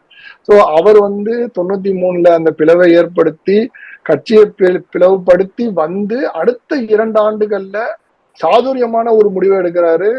தமிழ் மாநில காங்கிரஸ் உருவாகுது. அப்ப ஜி.கே. மூப்பனார்கள் அவர்களோட ஒரு கூட்டணி அமைச்சு என்ன அந்த கூட்டணியை வந்து ஒரு சக்சஸ்ஃபுல்லா கொண்டு வந்து அந்த கூட்டணி மூலமா திரும்பி ஆட்சியை கைப்பற்றி, அதாவது இதுதான் அதாவது ஒரு அரசியல்ல யாராவது ஒருத்தவங்க பிஹெச்டி பண்றாங்க அப்படின்னா கலைஞருடைய அரசியல் அப்படிங்கறத வந்து பார்த்தோம்னா நிறைய நுணுக்கமான விஷயங்களை அவர்கிட்ட இருந்து, அதாவது ஒண்ணுமே இல்லாம அதாவது 5வது இடத்துல இருந்தவர் எப்படி முதல்வர் ஆக முடியும், அது ஒரு பெரிய ரிசர்ச் பண்ணலாம். அதை விட்டு 13 ஆண்டு காலம் பதவியை இழந்து ஒரு கட்டுக்கோப்பான ஒரு கட்சியை எப்படி வழிநடத்தி கொண்டு போகலாம் தலைவரா, அந்த கட்டுக்கோப்பு குலையாமல் எப்படி கொண்டு போக முடியும், அது ஒரு இது பண்ணலாம். ஸோ என்ன ஸ்ட்ராட்டஜில எந்த அலையன்ஸ்ல வந்தா இன்னைக்கு எடுபடும் மக்கள் கிட்ட, அப்படி இது எல்லாமே, அதாவது நான் சொல்றதுதான் 96க்கு அப்புறம் தான் ஆக்சுவலி கோல்டன் பீரியட் அப்படின்னு கூட சொல்லலாம். ஏன்னா மீது எல்லாமே இது இங்க வரும் அங்க போகும், இவர் ஆண்டுட்டார் 13 வருஷம் இப்படின்னு இருந்தாலுமே, ஸோ அந்த 96ல ஆட்சியை பிடிக்கணுங்கிற ஒரு கட்டாயத்துக்கு வந்து அந்த சமயத்துல பாரதிய ஜனதாவோட கூட்டணி வச்சு வாஜ்பாயோட பண்ணி சென்ட்ரலையும் அவங்க ஃபார்ம் பண்ணாங்க. அப்போ வந்து பாரதிய ஜனதாவோட, அதாவது சென்ட்ரல்ல நீங்க எப்ப ஆட்சி, அது இது வந்து நீங்க அது எம்ஜிஆர் கிட்டே இருந்து அவர் கத்துக்கிட்ட பாடமா இல்ல இவர்கிட்ட இருந்து எம்ஜிஆர் கத்துக்கிட்ட பாடமான்னு கிடையாது. இவங்க எப்ப ஆட்சிக்கு வந்தாலும் சென்ட்ரல் கவர்மெண்ட்ல யார் இருக்காங்களோ அவங்கள அனுசரிச்சு போகக்கூடிய ஒரு நிலைமை. இந்த கடைசி ஒரு 10 ஆண்டுகள் தான், அதாவது 10 ஆண்டுகள் அவங்க இருந்தாங்க. இந்த பீரியட்ல வந்து பிஜேபி இருக்குங்கிறத தவிர்த்து அதுவும் ஒரு சாதுரியமான விஷயம் தான். ஏன்னா நம்ம, அதாவது மாநிலத்திற்கு பணம், மாநிலத்துக்கு ஒதுக்கப்பட வேண்டிய நிதியா இருக்கட்டும் எதுவா இருக்கட்டும் அதுக்கு சார்ந்து இருக்கணுங்கிற ஒரு இதுல வந்து அவர் என்னைக்குமே தனக்கு வேண்டியதை பெற்றுக்கொள்ள வேண்டிய இதுலயும் கரெக்டா இருந்தார் அப்படிங்கறதான் அதையும் பார்க்க முடியுது. கண்டிப்பா. எம்ஜிஆருக்கே வந்து கலைஞர் அவர்கள் தான் தலைவர்ன்ற போது கலைஞர் அவர்கள்ட்ட தான் எம்ஜிஆர் கத்துக்கிட்டு இருப்பாருன்றது எனக்கு தோணுது. இதுல பாத்தீங்கன்னாக்கா இந்த வைகோ பிளவு, திமுக செங்குத்தான பிளவு, இதை பத்தி எல்லாம் நம்ம பேசும் பொழுது அதுக்கப்புறம் நடந்த தேர்தல் 96ஆம் ஆண்டு நடந்த தேர்தல்ல மிகப்பெரிய வெற்றியை திமுக பெறுது. அப்ப வைகோ தலைமையிலான அந்த அணி வந்து மிகப்பெரிய தோல்வியை தழுவுறாங்க. அந்த நேரத்துலதான் வந்து இந்த பிம்பம் உடையுது. அப்ப திரும்ப வந்து அங்க பிரிஞ்சு போனவங்களாம் கொஞ்சம் கொஞ்சமா திரும்ப திமுக பக்கம் வராங்க. இந்த ஆட்சியில பாத்தீங்கன்னாக்கா இந்த பெரியார் நினைவு சமத்துவபுரம்ன்ற அந்த புரட்சிகரமான திட்டமாகட்டும், உட்கட்டமைப்பு வசதிகள் தமிழகம் முழுவதும் விரிவுபடுத்துறதாகட்டும், ஆரம்ப சுகாதார நிலையங்கள், புதிய புதிய தொழில் கொள்கை, அப்புறம் வந்து கன்னியாகுமரியில வள்ளுவருக்கு 133 அடியில சிலை, இந்த மாதிரி விஷயங்கள், டைடல் பார்க் 2000ல முக்கியமா டைடல் பார்க் அப்ப வந்து பிரதமரா இருந்த வாஜ்பாயும் இவரும் சேர்ந்து திறந்து வைக்கிறாங்க. இந்த மாதிரி விஷயங்கள்லாம் இந்த ஆட்சி இந்த காலகட்டத்தில் தான் நடக்குது. அந்த நேரத்தில் தான் நீங்க சொன்ன மாதிரி பாஜக கூட முதல் முறையாக திமுக வந்து கூட்டணி வைக்குது. அப்ப வந்து இப்ப வந்து அதை ஒரு விமர்சனத்துக்கு ஆகும் பொழுதும் திரும்ப திரும்ப திமுக சார்பில் சொல்லப்பட்ட 99 சரியா சொல்றேன்னா அந்த நேரத்துல நாடாளுமன்றத்தை கூட்ட வச்சு பாஜக அவர்கள் பிரதமர் ஆறாரு, மத்திய அரசுலயும் இவங்க அங்கம் வைக்கிறாங்க. நீங்க சொன்ன மாதிரி திரும்ப திரும்ப சொல்லப்பட்டாலும் பாஜகவுடைய நேர் எதிர் கொள்கையா இருக்க பாஜக அப்ப மட்டும் எப்படி கூட்டணி வைக்கணும்னு சொல்லும்போது, இல்ல எங்களுக்கு வந்து ஒரு காமன் மினிமம் ப்ரோக்ராம்ன்ற ஒரு விஷயத்த நாங்க இது பண்ணோம், காமன் சிவில் கோடு, காஷ்மீருடைய தனி அந்தஸ்து இதெல்லாம் ரத்து செய்யக்கூடாது, இந்த ராமர் கோயில் விஷயத்துல அப்ப எதுவும் பெருசா முடிவு எடுக்க கூடாது அப்படின்ற விஷயத்தெல்லாம் நாங்க இது பண்ணிட்டு தான் வச்சிருந்தோம். எங்க அந்த நேரத்தில் நாங்க இருந்தபோது அதெல்லாம் நடத்தவும் படலன்றதையும் கவனிக்கணும் அப்படின்றாங்க. பட் ஸ்டில் நீங்க சொன்ன மாதிரி அது ஒரு அரசியல் சாதுரியம் தான். மத்திய அரசுல இது பண்றாங்க. இந்த காலகட்டம் இருக்கு. அதே மாதிரி 2003ல கரெக்டா வந்து காங்கிரஸ் உடைய கை ஓங்கும், இல்ல காங்கிரஸ்க்கு வந்து ஆட்சி பிடிக்கக்கூடிய நிலைமை வரும்ன்றத சரியா கணிச்சாரா என்னன்றதுன்னு அவர்கிட்ட தான் கேட்கணும். கரெக்டா இந்த இடத்துல இருந்து வந்து யூபிஏ அப்படின்ற அந்த கூட்டணியில முக்கியமான ஒரு அங்கம் வகிக்கக்கூடிய ஒரு இடத்துக்கு வராரு. 2004 திரும்ப காங்கிரஸ் ஜெயிக்கும் போது காங்கிரஸ் அரசுலயும் வந்து மத்திய அரசுலயும் ஒரு பங்கெடுக்கிறாங்க திமுக. சோ இந்த ஒரு இது இருக்குல்ல, இந்த 1996ல இருந்து இந்த 2004 காலகட்டம் வரைக்கும் அவருடைய அரசியல் செயல்பாடுகள், குறிப்பா பாஜகவோட கூட்டணி அமைச்சது, அடுத்து காங்கிரஸோட கூட்டணி அமைச்சு மத்திய அரசுல அங்கம் வகிச்சது, இதெல்லாம் எப்படி பாக்குறீங்க? அதாவது கலைஞர், அதான் நான் திரும்பி அவருக்கு சொல்றது என்னன்னா, அதாவது மத்தியில வரக்கூடிய அரசு எதுவாக இருந்தாலும் அந்த அரசோட கூட்டணி இருக்கிறது, கூட்டணி போக்கு கடைபிடிக்கிறது அப்படிங்கிறதுல கலைஞர் வந்து ரொம்ப சாதுரியமான அணுகுமுறை தான் கையாண்டார். நீங்க அதாவது அந்த 10 ஆண்டுகள் அவங்க யூபிஏ கவர்மெண்ட் ஆட்சியில இருந்தபோது முக்கியமான பதவிகள்ல இருந்து, அதாவது பதவியில இருந்து நம்ம தமிழகத்துக்கு தேவையான எல்லாத்தையும் கொண்டு வந்து பண்ண வேண்டிய விஷயங்கள், செய்ய வேண்டிய விஷயங்கள் எல்லாத்தையும் தனக்கு காரியம் செஞ்சுக்கணும் அப்படிங்கிற ஒரு விஷயத்துல இருக்கும் பொழுது அவர் வந்து அதை வந்து, அதாவது கூட்டணி அப்படிங்கிறது இதே காங்கிரஸை எதிர்த்தவங்க தான், இதே திரும்பி காங்கிரஸோட கூட்டணி போனவங்க தான், திரும்பி காங்கிரஸோட இதுல அங்கம் வச்சவங்க தான், இதே பாரதிய ஜனதாவோட கூட்டணியில இருந்தவங்க தான், திரும்பி பாரதிய ஜனதாவை எதிர்த்தவங்க தான். இப்படிதான் இது அரசியல்ங்கிறது மாறி மாறி, அரசியல் களம்ங்கிறது மாறி மாறி இருக்கும். சோ அந்த ஒரு போக்குல அப்படிங்கும் பொழுது அவருடைய ஆளுமை, அவருடைய சாதுரியம் அப்படிங்கிறது வந்து ஒவ்வொரு காலகட்டங்கள்லயும் ஒவ்வொரு பேஸ்லயுமே வந்து பிரதிபலிக்கிறது தான் நான் பாக்குறேன். கட்டாயமா. அதன் பிறகு பாத்தீங்கன்னாக்கா 2006 சட்டமன்ற தேர்தல் வருது. இதுல மிகப்பெரிய வெற்றியை வந்து திமுக பெறுது. இதுலதான் பாத்தீங்கன்னாக்கா 2 ரூபாய்க்கு 1 கிலோ அரிசி கொடுத்ததாகட்டும், சத்தனுள்ள முட்டை சேர்த்ததாகட்டும், இலவச வண்ண தொலைக்காட்சி, இது ஒரு முக்கியமான விஷயம். இந்த இலவச வண்ண தொலைக்காட்சி கொடுத்ததால பல கிராமங்கள், பல மலை பிரதேசங்கள் இங்கெல்லாம் வந்து டிவி பாக்குறவங்களுடைய விகிதம் அதிகமாகுது, செய்தி பாக்குறவங்களுடைய விகிதம் அதிகமாகுது, நிறைய ஸ்டடிஸ் எல்லாம் கூட இப்ப பண்றாங்க. சமச்சீர் கல்வி திட்டம்னு ஒண்ணு கொண்டு வந்தாரு, நுழைவுத் தேர்வை ரத்து பண்ணாரு, முக்கியமா அப்புறம் அருந்ததியர்கள் சமூகத்துக்கு 3% உள் ஒதுக்கீடு, இந்த மாதிரி விஷயங்கள்லாம் இந்த ஆட்சி காலகட்டத்தில் தான் கொண்டு வருது. இதெல்லாம் அவருடைய ஆட்சியில சாதனைகளா பார்க்கப்பட்டாலும் 2008 ஒரு முக்கியமான அரசியல் மாற்றம் நடக்குது. இந்த தமிழ்நாட்டு அரசியலை பொறுத்த வரைக்கும் ஈழப்போர் வந்து இறுதி கட்டத்துக்கு வருது. 2008 காலகட்டத்துல வர ஆரம்பிக்குது. 2009 அது கம்ப்ளீட்டா முடிவடையுது. அங்க வந்து விடுதலை புலிகள் உள்ளிட்ட எல்லா அந்த போராளி குழுக்களும் வந்து ஒடுக்கப்படுறாங்க. இந்த மாதிரி விஷயங்கள் நடக்கும் பொழுது இது வந்து கம்ப்ளீட்டா அவருக்கு எதிராக மாறுது. அந்த நேரத்துல வந்து மத்தியில் இவர் வந்து திமுக ஆட்சியில இருக்கும் பொழுது இது பண்ணி இன்னை வரைக்குமே அந்த இது வந்து விமர்சனத்தை நாம் தமிழர் கட்சி உள்ளிட்ட பலரும் வச்சுக்கிட்டே இருக்காங்க. இவங்க நினைச்சிருந்தா போரையே நிறுத்திருக்க முடியும் அப்படின்லாம் சொல்றாங்க. அதற்கான வாய்ப்புகள் எல்லாம் பெருசா இருக்காது அப்படின்றது திமுக தரப்புல சொல்லப்பட்டாலுமே இந்த விஷயம் இன்னை வரைக்குமே வந்து திமுக தரப்புக்கு ஒரு பெரிய ஒரு என்ன எப்படி சொல்றது, ஒரு பிளாக் மார்க் மாதிரியே வந்து திரும்ப திரும்ப சுட்டி காட்டப்படுது. இந்த ஈழப்போர் சமயத்துல அவருடைய செயல்பாடுகள், அதை தொடர்ந்து அதோடைய கிட்டத்தட்ட வந்து அந்த இடத்துல கலைஞர் அந்த அளவுக்கு சாதுரியமா செயல்படலையோன்ற அளவுக்கு எல்லாம் விமர்சனங்கள் வைக்கப்படுது. அதை எப்படி பாக்குறீங்க?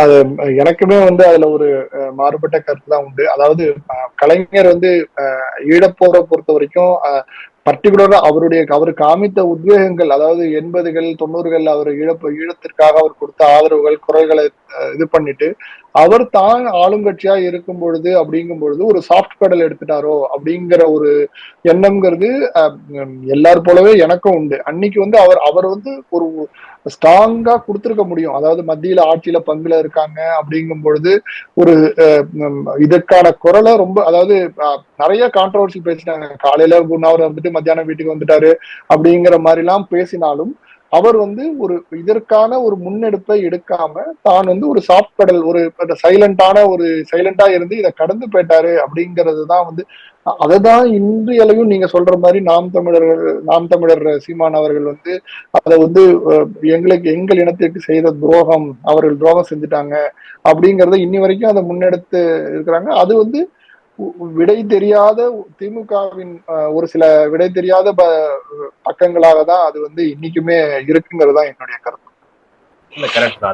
கடந்து போயிருக்க கூடாதுங்கிறது தான். அன்னைக்கு வந்து அவர் ஒரு தீவிரமான ஒரு முன்னெடுப்பை எடுத்திருக்கணும் அந்த சமயத்துல அப்படிங்கிறது தான். ஏன்னா ஆட்சியும் கையில வச்சுக்கிட்டு இருக்கும் பொழுது ஒரு தீவிரமான ஒரு முன்னெடுப்பை எடுத்திருக்கலாம் அப்படிங்கிற மாதிரி அட்லீஸ்ட் அவரே ஒரு முன்னெடுத்து அதுக்கான ஒரு பேச்சுவார்த்தைகள்ல இருந்து எல்லாத்தையும் பண்ணிருக்கலாம் அப்படிங்கிறது தான் வந்து ஒரு என்னுடைய பார்வையாகவும் இருக்கு. சரி சரி. இதுக்கப்புறம் பாத்தீங்கன்னா இதுதான் வந்து கலைஞர் வந்து அவர தீவிர அரசியல் இருந்து அதுக்கப்புறம் அவர் கடைசியா சந்திச்சு வெற்றி பெற்ற முக்கியமான தேர்தல் 2009 நாடாளுமன்ற தேர்தலில் திரும்பி வந்து UPA 2 ஜெயிக்கிறாங்க. அதுலயும் வந்து அங்கம் வைக்கிறாங்க. இந்த நேரத்துல தான் ஒரு முக்கியமான விஷயம் என்னன்னாக்கா, இந்திய அரசியல்ல மீண்டும் மீண்டும் பேசப்பட்ட ஒரு முக்கியமான விஷயம் 2G ஊழல்ன்றது இந்த ஆட்சி காலகட்டத்தில் தான் வந்து இது பண்ணாங்க. ஆல்மோஸ்ட் வந்து ஒரு பிஜேபி வந்து ரைஸ்க்கு வந்து இந்த ஒரு விஷயம் தான் வந்து இதுவாச்சு. 2G ஊழல், அது மட்டும் இல்லாமல் பல நிலக்கரி ஊழல் நிறைய சொன்னாலுமே இந்த 2G கேஸ்ன்றது தான் வந்து மிகப்பெரிய ஸ்கேம் ஆச்சு. அதுக்கப்புறம் நமக்கு தெரியும் இந்தியா அகைன்ஸ்ட் கரப்ஷன் ஒரு NGO அவங்க ஒரு இயக்கம் ஃபார்ம் ஆகுது. இப்ப இருக்கிற அரவிந்த் கெஜ்ரிவால், பாபா ராம்தேவ், அப்புறம் யாரு கிரண் பேடி, இவங்கெல்லாம் முக்கியமான அண்ணா ஆமா அண்ணா சார் எல்லாரும் ஆமா ஆமா அதுல வந்து இது மாதிரி பண்ணாங்க. அதன் தொடர்ச்சியா அதுல அறுவடை செஞ்சதுல முக்கியமான பங்கு பிஜேபிக்கு இருந்துச்சு, அந்த ஊழலுக்கு எதிரான ஒரு இயக்கத்தை. அது தனி அரசியல், நம்ம அதுக்குள்ள போக வேண்டாம். இப்ப இப்படி இருக்கும் பொழுது இவங்க 2009 கடைசி இது பண்றாங்க. அதோட 2014 மிகப்பெரிய தோல்வி காங்கிரஸுக்கும் சரி திமுகவுக்கும் சரி, நாடாளுமன்ற தேர்தலையும் தோல்வி. அதுக்கப்புறம் நடந்த 2011 சட்டமன்ற தேர்தலையும் அம்மையார் ஜெயலலிதா அவர்கள் தான் வந்து வெற்றி பெற்று மிகப்பெரிய மெஜாரிட்டியோட தம்பிங் மெஜாரிட்டியோட தமிழ்நாட்டில் ஆட்சி அமைக்கிறாங்க. இந்த காலகட்டம் 2011-14 வந்து கொஞ்சம் அப்படியே கலைஞருடைய மூப்பு காரணமாக ஒரு தீவிர அரசியல் இருந்து கொஞ்சம் கொஞ்சமா வந்து இதுவாகிறாரு. அந்த 2014 எலெக்ஷனுக்கு அப்புறம் பாத்தீங்கன்னா அந்த அளவுக்கு அவருடைய செயல்பாடு இல்லை. அந்த கடைசி 4 ஆண்டுகள் செயல்பாடு 2018 இறக்கும் வரையுமே அந்த லாஸ்ட் 4 இயர்ஸ்க்கான செயல்பாடுன்றது அந்த அளவுக்கு இல்லை.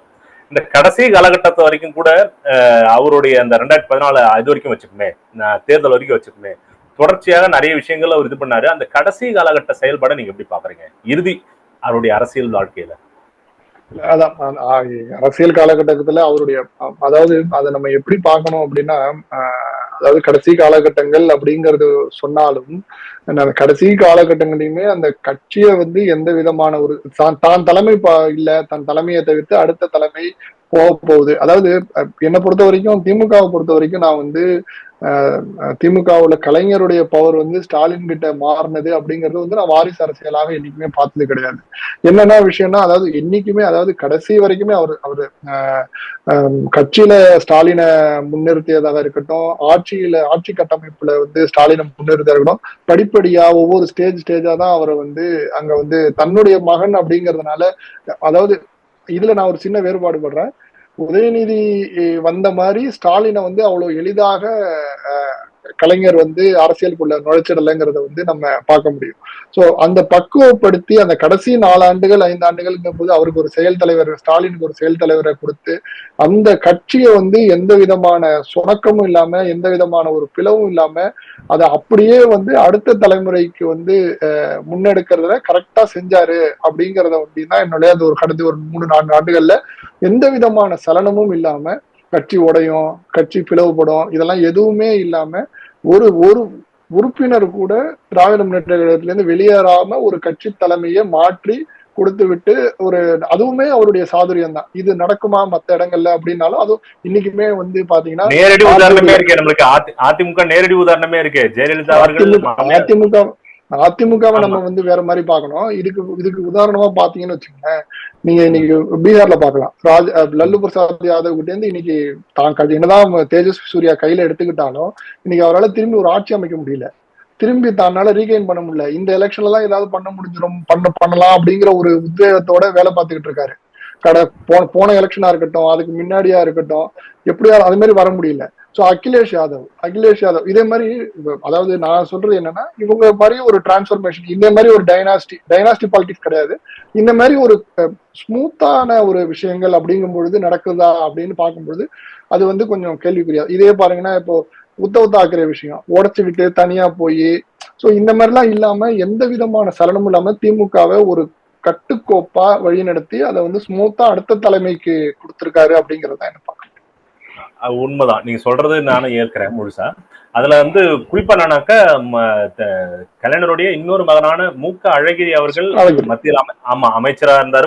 மதுரை சார்ந்த அரசியல்ல ஒரு மிக முக்கிய புள்ளியா இருந்த ஒரு காலகட்டம்லாம் இருக்கு. அவரை தாண்டி மதுரை அல்ல தென் மாவட்ட அரசியல் இல்லைன்ற ஒரு இடத்தெல்லாம் வந்து முக்கியமான ஒரு விஷயம் இருக்கு. நீங்க சொல்றீங்கன்னு புரியுது. சோ அவரை ஓரங்கட்டுன்னு சொல்ல முடியாது. அந்த அவருக்கு ஆதரவான குரல்களை எல்லாம் கூட தன்வசப்படுத்தி இது பண்றதுக்கான ஒரு ஸ்கெட்சை கூட கலைஞர் போட்டு கொடுத்து முதல்வர் ஸ்டாலின் அவர்களும் அதை சரியா பயன்படுத்தினாருன்ற மாதிரிதான் இப்ப காலம். நம்ம அதுல நான் ஒண்ணு சொல்ல விரும்புறேங்க. மூக்க அழகிரி வந்து மத்திய அமைச்சராக இருக்கிறார். அப்போ வந்து மாநிலத்துல வந்து ஸ்டாலின் அவர்கள் அமைச்சர் தான் என்ன. பட் அங்கேயுமே வந்து எந்த விதமான இவங்க 2 பேருக்குள்ள ஈகோ கிளாஷ் வந்துடக்கூடாது, இவங்க 2 பேர்னால கட்சி உடஞ்சிடக்கூடாது அப்படிங்கறதுனால அவருக்கு ஈக்குவலான ஒரு பதவியை வந்து ஸ்டாலினுக்கு கொடுக்கணும் அப்படின்னு முதலாக துணை முதல்வர் பதவியை தமிழகத்துக்கு அறிமுகப்படுத்தி, ஏன்னா கேபினெட் அமைச்சருக்கு, மத்திய கேபினெட் அமைச்சருக்கு இணையான அமைச்சருக்கு அந்த இணையான பதவி கிடையாது, துணை முதல்வருக்கு இணையான பதவி உண்டு. சோ மத்திய கேபினெட் அமைச்சருக்கு இணையான பதவி ஸ்டாலினுக்கு. இதெல்லாம் வந்து அரசியல். இதை வந்து நான் வந்து அந்த பையனுக்கு செஞ்சாரு அதனால இதனால செஞ்சாருன்னு நான் அப்படி பார்க்கல. அதாவது அதனால கட்சி வந்து பிளவுபற்றக்கூடாது, ஸ்டாலினுக்குன்னு ஒரு செட் ஆஃப் பீப்புள் போயிடக்கூடாது, அழகிரிக்குன்னு ஒரு செட் ஆஃப் பீப்புள் போயிடக்கூடாது, இதனால கட்சி உடஞ்சிடக்கூடாது அப்படிங்கறதுனால அதை பேலன்ஸ் பண்ணணுங்கிறதுக்காக இவருக்கு துணை முதல்வர் பதவி, அவருக்கு கேபினெட் துணை முதல்வர் கிடையாது அவர் ஆக்சுவலா. இவர் கேபினெட் வந்த உடனே, ரசாயனத்துறை அமைச்சரான உடனே கொஞ்ச காலகட்டங்கள்லயே இவருக்கு அவருக்கு ஈக்குவலண்டா கொடுக்கணுங்கிறதுனால இவரை துணை முதல்வர் ஆக்கினார். முதலாக துணை முதல்வர் ஆக்கினது அந்த காலகட்டங்கள். இது வந்து கட்சியை ஒரு கட்டமைப்பா வைக்கணுங்கிறதுக்காக தான். இப்போ இரட்டை தலைமைன்னு அண்ணா திராவிட முன்னேற்ற இருந்ததுன்னா பிரச்சனையே இருந்திருக்காது. இரட்டை தலைமையை உடைக்க போகுதான் இவ்வளவு பிரச்சனை. சோ அப்ப அங்க இல்ல, அது நம்ம தெரியல. இப்ப இந்த எலெக்ஷன் ரிசல்ட் வர்றத பொறுத்து அவங்க தேனியிலயோ இல்ல ராமநாதபுரத்துலயோ செகண்ட் பிளேஸ்க்கு வந்தா கூட சிக்கல் இருக்கு. இங்க ஏடிஎம்கேல ஒரு ஏடிஎம்கே அங்க 2 இடத்து 3வது இடத்துக்கு தள்ளப்பட்டுட்டாலே பெரிய சிக்கல் இருக்கு. இந்த இடத்துல இல்ல, என்னுடைய கணிப்பு சரியாகதான் கிட்டத்தட்ட ஒரு 7-8 தொகுதிகள்ல அவங்க 3ஆம் இடத்துக்கு தள்ளப்படுவாங்க. அது வந்து அப்படி வந்துச்சுன்னா எல்லாம் கண்டிப்பா குரல் எப்படி எழுனாக்கா, எல்லாரும் ஒண்ணு சேர்ந்து நிக்கலாமே, தனியா தான் நம்ம ஜெயிக்க முடியாதுன்ற ஒரு குரல் கண்டிப்பா எழதான் போகுது. அதை நம்ம பொறுத்து இருந்தா பாக்கணும், காலம் தான் பதில் சொல்லணும். சோ நம்ம இறுதி இடத்துக்கு வந்துட்டோம், இறுதி செக்மெண்ட்டுக்கு வந்துட்டோம். இதுல என்னன்னாக்கா 2-3 விஷயங்கள் மட்டும் நான் டச் பண்ணிட்டு முடிச்சிடலாம்னு நினைக்கிறேன். அதுக்கப்புறம் உங்களுக்கு ஏதாவது தனிப்பட்ட முறையில வந்து ஏதாவது ஷேர் பண்ணுங்க. மூக்க அழகிரி இதுல வந்து அப்புறம் மூக்க அழகிரி வச்ச ஸ்டாலின்ற மாதிரிலாம் சொல்லி திரும்ப வந்து கலைஞர் மறைவுக்கு பிறகு கண்டிப்பா திமுக ஒரு கலகப்புறம்லாம் இருக்கும்னு சொன்னாங்க. அந்த மாதிரிலாம் இல்லாம ரொம்ப ஸ்மூத்தா டிரான்சிஷன் நடந்துச்சு. மூக்க அழகிரி அவர்கள் வந்து கிட்டத்தட்ட அவர் அரசியல்ல இருந்து ஓய்வு பெற்ற ஒரு இடத்துக்கு வந்து இது பண்ணாரு, நீக்கம் செய்யப்பட்டாரு. அதுக்கப்புறம் பாத்தீங்கன்னா 2017 முக்கியமான ஒரு விஷயம் இருக்கு, அது பலரும் கவனிக்கலனாலும் சொல்ல விரும்புதுன்னா 2G கேஸை டிஸ்மிஸ் பண்றாங்க. அதுல வந்து இது இல்லைன்னு சொல்லிட்டு எது 2014 மிகப்பெரிய ஃபேக்டரா இருந்துச்சோ ஆட்சி மாற்றத்துக்கு மத்தியில அந்த ஒரு விஷயமே இல்லைன்ற ஒரு இடத்துக்கு வருது. இது வந்து அடுத்து நடந்த 2019 நாடாளுமன்ற தேர்தலாகட்டும், 21 சட்டமன்ற தேர்தலாகட்டும், இது எல்லாத்துக்குமே வந்து ஒரு கரெக்டான ஒரு பிச் கொடுத்ததுன்னு தான் நான் நினைக்கிறேன். அதை தொடர்ந்து இவங்க திமுகவுடைய உட்கட்டமைப்பு அவங்களுடைய பிரச்சார யுக்தியெல்லாம் முடித்து தொடர்ச்சியா 2 தேர்தல்கள்ல நல்ல கூட்டணி வச்சு ஸ்டாலின் அவர்களும் வந்து பெருவாரியான வெற்றியை பெற்றாருன்னு தான் பார்க்க முடியுது. ஸோ 2018 ஆகஸ்ட் 8 95வது வயசுல கலைஞர் மறைகிறார். இன்னைக்கு வந்து இப்ப என்ன 6 வருடங்கள் ஆயிடுச்சு. இன்னமும் ஆனா அவருடைய ரெலவன்ஸ், அவருடைய விஷயங்கள் எல்லாம் இருக்கு. இறுதியா நான் முடிக்கிறதுக்கு முன்னாடி எனக்கு தனிப்பட்ட முறையில மிகப்பெரிய விஷயம் என்ன அப்படின்னு பாத்தீங்கன்னா, பராசக்தின்ற அந்த ஒரு படம் இருக்குல்ல, அந்த ஒரு படத்தை பத்தி நம்ம கிட்டத்தட்ட இந்த ஒரு மணி நேரம் பேச முடியும். அது ஏற்படுத்தின தாக்கம், அது வந்து நடிகர் திலகம் சிவாஜி கணேசனுடைய முதல் படம். அந்த முதல் படத்திலேயே வந்து கிட்டத்தட்ட ஒரு ஸ்டார் அந்தஸ்துக்கு கொண்டு வந்து நிறுத்தின ஒரு வசனம், இவருடைய நடிப்பு திறமை, அவருடைய வசனம் கதை எழுதின திறமை எல்லாம் சேர்ந்து இன்னைக்கும் வந்து ஒரு திராவிட சினிமா இல்ல முற்போக்கு சினிமா இல்ல தமிழ் சினிமா நீங்க ஒரு முக்கியமான இடத்துல இருக்கு சமூக நீதி சார்ந்து படங்கள் எடுக்கிறதுல அப்படின்றதுக்கு முதல் விதை போட்டது பராசக்தியா தான் இருக்கு. அவருடைய அரசியலை தாண்டி அவருடைய இலக்கிய ஆளுமை, எழுத்தாளுமை, பேச்சாளுமை, அவர் ஒரு பத்திரிகையாளரா இருந்து அவர் செஞ்ச விஷயங்கள், இது எல்லாமே தனித்தனியா நம்ம பேச முடியும். ஸோ ஆனா இந்த பராசக்தி விஷயன்ற அதோட நான் முடிக்கணும்னு நினைக்கிறேன். நீங்க தனிப்பட்ட முறையில கலைஞர் பத்தி ஏதாவது சொல்லணும், ஷேர் பண்ணணும்னு நீங்க விரும்புறீங்களா? இல்ல மேடம், கலைஞர் அப்படிங்கிறவர் வந்து நாம் ஆரம்பத்துல இந்த ஆரம்பிக்கும் போது சொன்ன மாதிரி தான், கலைஞர் என்பவர் இந்திய அரசியல்ல ஒரு தவிர்க்கப்பட முடியாத ஆளுமை. இன்னொரு 100 ஆண்டு காலம் கலைஞரை தவிர்த்து கலைஞர் பெயர் இல்லாம தமிழகத்துல அரசியல் என்பதுங்கிறது வந்து ஒரு கேள்விக்குரியதான் இருக்கும் அப்படிங்கறதோட நான் முடிச்சுக்கிறேன். கண்டிப்பா கண்டிப்பா. பல சுவாரஸ்யமான தகவல்களை இந்த இடத்துல நம்ம பகிர்ந்துகிட்டீங்க. நிகழ்ச்சியில கலந்துகிட்டு உங்க கருத்துக்களை சொன்னதுக்கு மிக்க நன்றி திரு ஜனார்த்தனன் அவர்கள். வணக்கம்.